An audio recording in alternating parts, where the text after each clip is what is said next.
इसलिए सभ्यताओं में जिन लोगों को आप याद, आज छत्रपति शिवाजी का कोई वंशज है? छत्रपति शिवाजी के नाम पे चवन्नी छाप लोगों ने दुकान चलाई, आज वो 4-4 रुपए में बिक रहे हैं। आज किसकी पार्टी में बैठे हैं? शिवाजी का नाम रखने से तुम शिवाजी नहीं हो सकते। तुम 2 कौड़ी के चोटे थे जो तुमने उत्तर भारतीय लोगों को मार करके ये बताया कि हम शिवाजी के वंशज हैं। क्या बकवास कर रहे हो? आज कोई कहता है कि हिंदू राष्ट्र की बात कर रहे हो। हम हिंदू राष्ट्र की बात कर रहे हैं? हिंदवी स्वराज की बात तो शिवाजी कह के गए थे। हम तो बहुत बात के लोग हैं भाई। किसकी बात कर रहे हो? जो लोग हमसे रूठ गए हैं, हमसे हर्ट हैं, हमारी गलती है नहीं है लेकिन हम गिनती में ज्यादा हैं, इसलिए आपकी सबसे बड़ी जिम्मेदारी है कि उसके रूठे हुए का हाथ आपको पकड़ना है। प्रधानमंत्री अपनी तरीके से अलग अलग जगह चीजों को कर रहा है, पागल नहीं है। जो देश के एक कोने में जाकर के दलितों के पैर धो रहा है, उससे वोट नहीं मिलने वाले हैं। वो समाज को मैसेज दे रहा है कि ये तुम्हें करना है, तुमसे गलती हुई है, इसलिए ये तुम्हारे लोग एक नारे के तहत जय भीम जय मीम का नारा चलाने वालों के पास जा रहे हैं। आपको अपनी बेटियों के बारे में ये करना है, ये फैशन है। बेटियों को आपने इस तरीके से मजबूर कर दिया है, शादी इतनी मुश्किल बना दी है कि गरीब आदमी कर ही नहीं सकता है, कर्ज लेके करेगा, नहीं कर पाएगा तो समाज के 4 लोग उसका मजाक उड़ाएंगे। बेटी किसी की भी हो सकती है, बेटी कोई गरीब भी हो सकता है। क्या बिना बताए बिना चिल्लाए क्या भगवान जी को बता के देते हो कि हे गणेश जी, मैंने आपके मंदिर में आया हूं, आपसे मैंने ये 500 रुपए आपको दे रहा हूं, चिल्ला के दे दो? उसे कहते हो गुप्त दान। भगवान को तो देते हो, लेकिन जीवन में जो आदमी आपसे पीछे छूट गया है उसे चिल्ला चिल्ला के बता करके उसकी इज्जत क्यों होता है? चुपचाप जाना भी और चाय भी पीना, और चाय पीने वाली टेबल पे जो मेज पोसो उसके नीचे रख के चुपचाप चले आना। ये समाज को सीखने की जरूरत है। ये समाज ऐसे ही था, इसलिए हमारे यहां बहादुर नहीं पैदा हो रहे हैं, डरपोक पैदा हो रहे हैं। जीवन जीने के लिए हर दिन संघर्ष कर रहे हैं लोग। इसलिए मैं ये नहीं करूंगा, मैं ये नहीं करूंगा, ये सब छोड़ दीजिए। कुछ भी आपके साथ नहीं जाने वाला है। बहादुर बहादुर होता है, कायर कायर भी होता है। इस देश ने कभी भी अपने हीरो जब चुनने की बात आई तो दलालों को चुना, बहादुरों को नहीं चुना। हमारा हीरो छत्रपति शिवाजी अपने दौर में थे, लेकिन इस 1947 के बाद के जितने हीरो हैं, हमने उनमें हीरो के अंदर चीजें देखी। ये सावरकर है।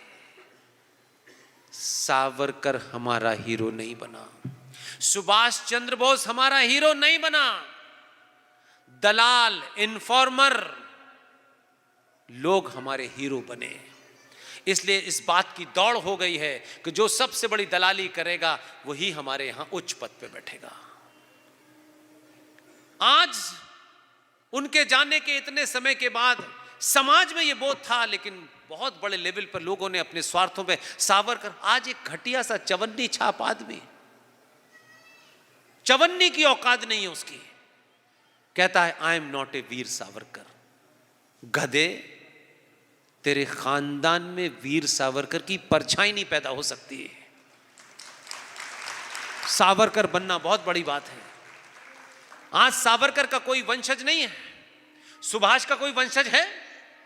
देखिए, इसी को कह रहा हूं, सुभाष चंद्र बोस के परिवार का कोई भी आदमी ऐसे पद पे बैठा हुआ नहीं है जो धारा को मोड़ दे। और पूरे देश में हमारे साथी थे सब, इसलिए मैं उस बात को कह रहा हूं आपसे। न उनकी जाति का कोई आदमी ऐसा नजर आता कि साहब जाति बड़ी ताकतवर है इसलिए इनको प्लीज किया जाए, ऐसा नहीं है। ये सच्ची घटना है, आपके सामने रख रहा हूं।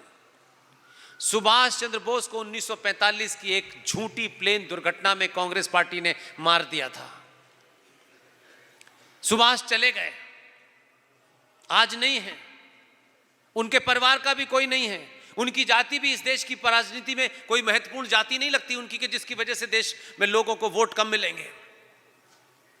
लेकिन सुभाष ने अपने दौर में जो किया, बिके नहीं, अपने दौर में करके चले गए, और तमाम देश के लोग उनके विपरीत रहे हों, सत्ता पे बैठने वाले विपरीत रहे हों। कैसे चीज़ें बदलती हैं। एक लंबे कालखंड के बाद सरकारें आईं, ये आई वो गई, ये आई वो गई, और आज ऑलमोस्ट 70-80 साल के बाद जिस सुभाष का एक भी परिवार का आदमी किसी छोटे से पद पे नहीं है, उसकी जाति नाम की चीज़ का कोई अस्तित्व ही नहीं है, तब भी सुभाष चंद्र बोस, जिस इंडिया गेट पर जॉर्ज पंजम, जिसने भारत में ब्रिटिश साम्राज्य की नींव रखी, 1947 से लेके उसकी मूर्ति इंडिया गेट पे लगी हुई थी। एक आदमी गुजरात का, उस अपने गुजरातियों को बहुतों की मूर्ति लगा सकता था, उसने इंडिया गेट पे, और ये छत्तीसगढ़ में हूं इसलिए कह रहा हूं, छत्तीसगढ़ के एक पहाड़ के टुकड़े को यहां से काट करके दिल्ली मंगवाया गया, और जो उसके शिल्पकार थे वो मेरे दोस्त हैं।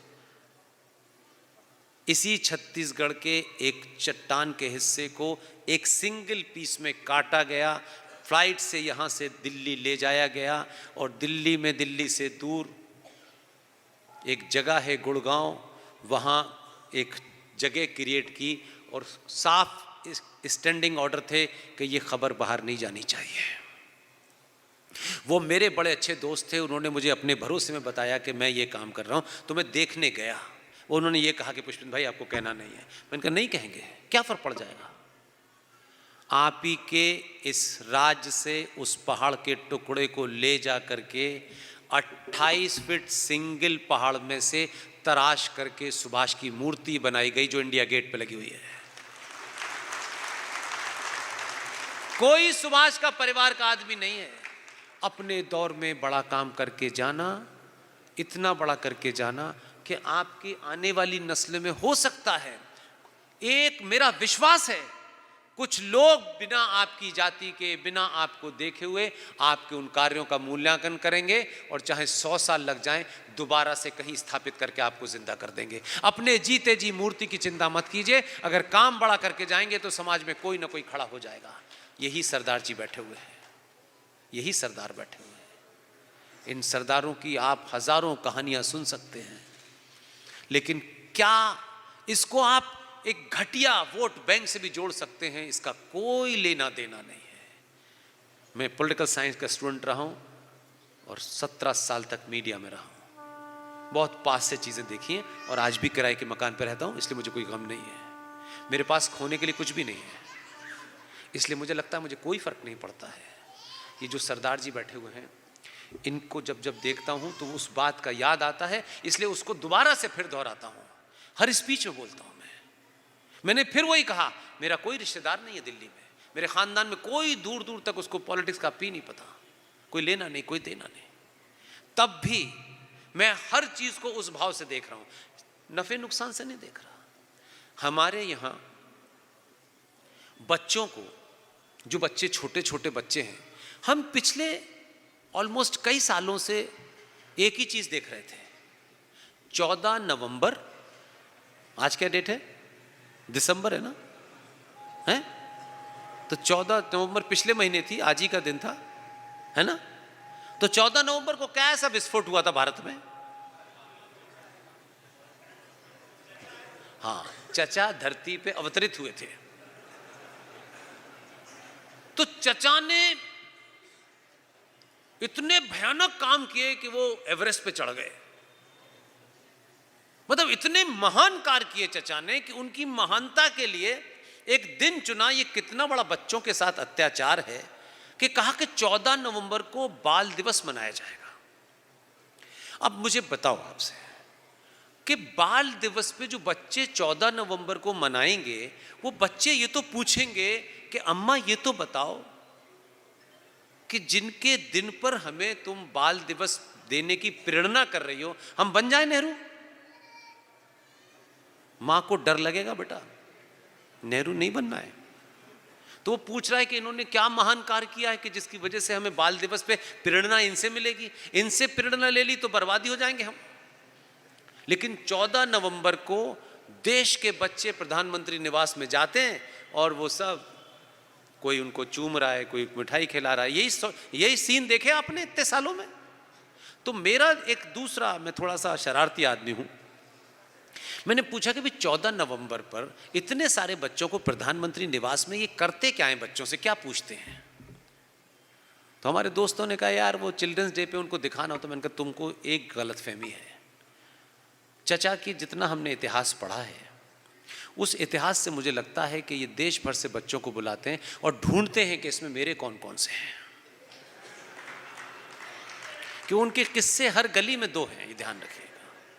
उन्होंने कोई जगह नहीं छोड़ी, आसमान, हवा, पानी, हर जगह कहीं ना कहीं ढूंढने से दो मिल जाएंगे। अरे ये तो नेहरू जी के हैं, अरे बाबा चाचा वो यहां भी आए थे, हाँ 2 दिन रुके थे, उसी में हो गया काम। ऐसा नहीं है। तो आप इस घटना को अब इसको दूसरे तरीके से ले सकते हैं कि साहब वो किसी के खिलाफ थे, नहीं भाई उन्होंने महान कार्य किए होंगे, लेकिन भारत के बच्चे प्रेरणा लें कहां से कि हमें भारत राष्ट्र के लिए करना क्या है। आपने, इस आदमी ने एक ही काम किया,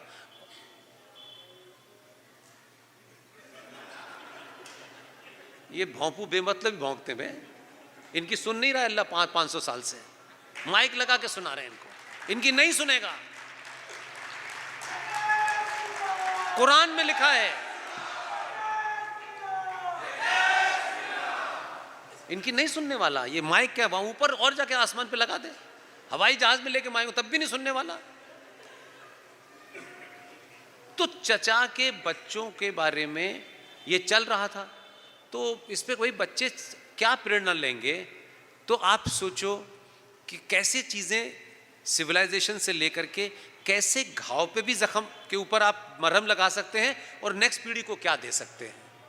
गुरु गोविंद सिंह के 4 पुत्र थे सब। 2 चमकौर के युद्ध में मुगलों द्वारा धोखे से मारे गए। एक साहबजादा फतेह सिंह और साहबजादा जोरावर सिंह 9 या 12 साल के थे, यही कोई आसपास उम्र रही होगी। इन दोनों बच्चों के ऊपर एक इस्लामिक आक्रांता के सेनापति ने गर्दन पर तलवार रख के कहा कि इस्लाम कबूल कर लो। अब ये छोटी सी कहानी है, लेकिन इस कहानी का कितना बड़ा डायमेंशन हो सकता है ये आपको समझने की जरूरत है। तलवार रख के कहा कि इस्लाम कबूल कर लो। 9 साल के बच्चे की क्या उम्र होती है, 12 साल के बच्चे की क्या उम्र होती है। दोनों बच्चों ने आंखों में आंख डाल के उससे कहा वाहे गुरु के अलावा किसी को नहीं मानूंगा। दोनों को जिंदा दीवार में चिनवा दिया गया। पंजाब में चले जाइए, कोई हाइपोथेटिकल कहानी नहीं है, पंजाब में स्मारक बना हुआ है। उन 2 बहादुर साहबजादाओं के नाम पर 26 दिसंबर को बाल दिवस मनाने की घोषणा की गई है। अब आपका बच्चा पूछेगा कि हम क्यों मनाएं, तो ये पुरुषार्थ की कहानी सुनाएंगे तो पुरुषार्थी पैदा होंगे। और 14 नवंबर वाले को मना रहे थे तो हर मोहल्ले में एक चचा पैदा हो रहे थे। इसलिए चीजें ऐसे भी बदलती हैं, बहुत कुछ बदला है, वो आप शायद उस नजरिए से देख रहे हैं, इसीलिए सुनने आए हैं। नहीं 3 घंटे की शो फिल्म में भी 15 मिनट का इंटरवल होता है, तब भी आप नहीं जाएंगे, क्योंकि मैं कोई बात आपसे ये नहीं कह रहा वो अच्छा है। जो सच है वो सच है, मैं उसके अलावा कोई बात ही नहीं करता। बिना ओरिजिनल सोर्स के मैं कोई रेफरेंस नहीं देता। एक आखिरी बात कह के अपनी बात समाप्त करता हूं। एक किताब है, उसकी चर्चा हमारे देश में बहुत होती है, समय समय पे होती है, लेकिन किताब में से आपके काम की बात क्या थी। इतनी मोटी किताब है और लिखने वाले 2 ब्रिटिशर्स हैं, उन्होंने ये किताब लिखी है और इस किताब का नाम अक्सर हम बड़े फर्राटे से लेते हैं, फ्रीडम एट मिडनाइट। इन नाम किताब का सुना है आपने? 99.9% लोगों ने वो किताब नहीं पढ़ी। इतनी मोटी किताब में मेरे लिए काम की 3 लाइनें थी और कोई किताब ही नहीं थी। उसमें एक घटना का जिक्र है। ये घटना के उस सत्यता को अगर आप देखेंगे तो आज के भारत में आप चीजों को कई बार देखें तो आपको लगेगा ये कहां जा रही है कहानी। फ्रीडम एट मिडनाइट के राइटर का नाम है डोमिनिक यू, और एक और नाम है, 2 नाम है, दोनों भाइयों ने किताब लिखी है। और उस किताब के पेज नंबर 631 पे लिखा हुआ है, उसका 4था पैराग्राफ है, उसमें एक घटना लिखी हुई है। अब उस घटना को जब आप जोड़ेंगे तब कुछ कुछ आपको हल्का सा डाउट होगा, फिर उस डाउट को क्लियर करने के लिए और किताबें पढ़ सकते हैं। 20 जनवरी 1948, ये डेट घटना याद है किसी को? क्या हुआ था? क्या गांधी जी क्या हैं? नहीं, गांधी जी मारे नहीं गए बहन। 20 जनवरी 1948 को जब पाकिस्तान से हिंदुओं की लाशें भारत आ रही थीं, तो बहुत सारे हिंदू उसमें गुस्से में थे। ऐसे ही एक शख्स जो बहुत आहत था, वो भी पाकिस्तान से आया और उसको ये लगा कि ये गांधी के कारण हो रहा है। तो दिल्ली में एक मंदिर है जिसे बिरला मंदिर कहते हैं, और उस बिरला मंदिर बहुत बड़ा बना हुआ है। तो उस बिरला मंदिर की ऐसी बाउंड्री है, 5 फीट की होगी। तो उस आदमी का नाम था मदन लाल पाहवा। और समग्रता में पूरी बात आपके सामने रखना चाहता हूं। दिल्ली का पुलिस कमिश्नर 1 हफ्ते पहले रिटायर हुआ। दिल्ली का पुलिस कमिश्नर उस समय का 1 हफ्ते पहले रिटायर हुआ। सरकार ने उसको एक्सटेंशन देके दोबारा से पुलिस कमिश्नर बना रखा।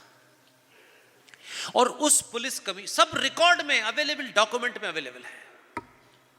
और उस पुलिस कमिश्नर ने एक प्रेस कॉन्फ्रेंस की। अब आप इन चीजों को जोड़िएगा।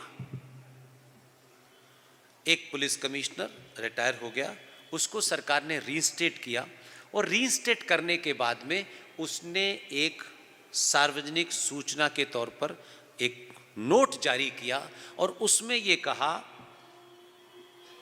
कि गांधी की हत्या करने के लिए ये लोग दिल्ली पहुंच गए हैं। पुलिस कमिश्नर जो रिटायर हो गया था उसको रीइंस्टेट किया। उसने ये प्रेस कॉन्फ्रेंस करके कहा कि गांधी की हत्या में ये 5-7 नाम हैं और ये लोग दिल्ली पहुंच गए हैं और उनकी हत्या करना चाहते हैं। अब 47 के गांधी एक बहुत बड़ी फॉलोइंग वाले गांधी थे, छोटे मोटे गांधी नहीं थे। इतनी बड़ी प्रेस कॉन्फ्रेंस के बाद दिल्ली पुलिस कर रही है, सरकार में सारे गांधी के ही लोग बैठे हैं। किसी ने ये सवाल क्यों नहीं उठाया कि ये प्रेस कॉन्फ्रेंस करने के बाद अगर ये लोग दिल्ली में मौजूद हैं और उनकी हत्या हो सकती है, तो गांधी को एक सिपाही नहीं दिया रक्षा के लिए? एक सिपाही डिप्यूट कर देते, एक नॉर्मल सी बात है, इसमें कोई ऐसी बात है, उन्हें पुलिस वाला नहीं दिया। और उसके बाद में 20 जनवरी को एक घटना घटती है कि एक मदन लाल पाहवा नाम का आदमी जो गुस्से में था, उसने एक सुतली बम फेंका और वो जो 4 दीवारी बनी हुई थी उसमें जाके लगा और थोड़ी सी ईंट ऐसे करके टूट गई। अब 47 से 48 का गांधी बहुत बड़ा गांधी हो चुका था, लेकिन इतनी बड़ी खबर फैल गई कि गांधी जी के ऊपर हमला हुआ है, हमला हुआ है। एक भी कांग्रेस का आदमी देखने नहीं गया। इतने बड़े आदमी के ऊपर हमला हो और कोई आदमी वहां जाके ही पूछे भी नहीं, गांधी जी आप कैसे हैं? ये एबनॉर्मल बात लगती है। लेकिन इसमें एक नई घटना है जो लैरी और डोमिनिक्यू की किताब है, freedom at midnight, page number 631, paragraph 4 में क्या लिखता है। यहां से चीजों की कड़ी को जोड़िए, तब आपको लगता होगा। मैं ऐसा मानता हूं, आप हो सकता है उस निष्कर्ष पे सहमत ना हो, लेकिन मेरा वर्तमान में निष्कर्ष यही है। एक महिला यकायक, कोई कांग्रेस का बड़े से बड़ा लीडर नहीं गया गांधी से मिलने। इस घटना के बाद पूरे देश में हंगामा मच गया, ये हो गया। एक महिला गांधी से मिलने जाती है और दोनों राइटर आरएसएस के नहीं है, दोनों ब्रिटिशर्स हैं। किसी हिंदूवादी ने किताब नहीं लिखी है, प्योर ब्रिटिश राइटर हैं, बहुत फेमस राइटर हैं, उनकी लिखी हुई किताब है। और वो यहां आए, भारत में मिले, उस हर एक का बयान लिया, उन्होंने बयान लेके लिखी है, कोट करके लिखा है उन्होंने। और पिछले 50 साल से किताब छपी हुई है, किसी ने आज तक पढ़ी नहीं हमारे यहां। पेज नंबर 631 के चौथे पैरे में डोमिनिक्यू क्या लिखता है कि एक महिला गांधी जी से मिलने आई। उस महिला से उसका वर्जन उन्होंने बातचीत करके छापा है, अपने मन से नहीं छापा है, बाकायदा उससे बात किया। और वो महिला जाती है और गांधी जी से बात करती है और गांधी जी से पूछती है। अब ये दोनों सवाल पहले से ट्वीट किए गए थे, किसी ने उसको भेजा था, या आप नतीजे पे पहुंचे, मैं तथ्य रखता हूं। गांधी से जाके मिलती है और गांधी से कहती है कि आपको डर नहीं, you don't scared of out of it. तो गांधी कहते नहीं, मुझे मृत्यु से डर नहीं लगता। पहला सवाल। फिर गांधी दूसरा जवाब देते हैं, लेकिन हां मैं एक बात जरूर चाहता हूं कि जब भी मेरी मृत्यु हो, मेरे मुंह से हे राम निकले और मेरे चेहरे पे मुस्कान हो। यह डोमिनिक ने अपनी किताब में लिखा है। और वो उसके बाद महिला वापस आ जाती है और 10 दिन के बाद गांधी की हत्या होती है और उनके चेहरे पे मुस्कुराहट होती है और हे राम निकलता है। कौन है वो महिला?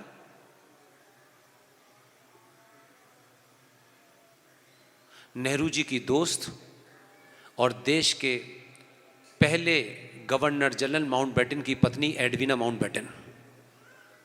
एडविना माउंटबेटन को क्या मतलब था, वहां गई थी वो मिलने, तो गांधी से जो पूछ के आई बिल्कुल वैसे ही गांधी ने 30 तारीख को किया। हे राम भी निकला और चेहरे पे मुस्कान भी थी। और जहां गांधी की हत्या हुई है, गांधी जी कोई 25 से 26 मिनट तक जीवित रहे हैं। जहां पे हत्या हुई है वहां से पैदल चल के जाइएगा, कभी दिल्ली जाए ना तो बिरला मंदिर चले जाइए, बिरला मंदिर के गेट से खड़े होकर के पैदल 60 साल का आदमी भी जाएगा ना, तब भी 3.5 मिनट में राम मनोहर लोहिया हॉस्पिटल है, वहां पहुंच जाएगा। गांधी जी को हॉस्पिटल ही लेके नहीं गए। क्या वो महिला ने ये भूमिका बनाई थी? किसी ने उसको भेजा था? उसका वहां जाकर के गांधी से मिलने का क्या लेना देना था? न तो कांग्रेस की सदस्य, न कोई और चीज था। ये बात मैंने आप पे छोड़ी। आपने मुझे इतने धैर्य के साथ सुना। मुझसे अच्छे बोलने वाले लोग मौजूद हैं। मेरी आखिरी एक स्लोगन है जो मैं हर बार बोलता हूं, आप लिख सकते हैं तो लिखिए, बोल सकते हैं तो बोलिए, चिल्ला सकते हैं तो चिल्लाइए, और ये तीनों काम नहीं कर सकते तो जो चिल्ला रहा है उसके साथ खड़े हो जाइए। बहुत बहुत धन्यवाद। Thank you very much.